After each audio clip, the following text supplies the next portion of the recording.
In this video, I'm going to show you how to add a phone number to your Roblox account. So click on this gear icon at the top right, and then click on settings. And then over here next to phone number, click on this add button at the right. And then it'll ask you to input your phone number. So if you have a different extension, click on this extension number that you see, and then you'll be able to choose your extension from here.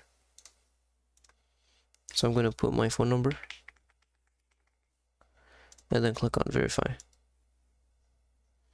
And now they might send you a code to your email first, but if they didn't, then you'll see this. But if they did send you a code to your email, then just put that code in, and then they'll send you a code to your number, which is this step right here. So I'm gonna just put this code that I got.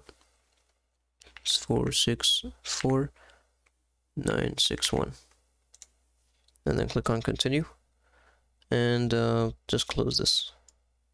And you have added and verified your phone number. If you found this video helpful, please don't forget to like and subscribe.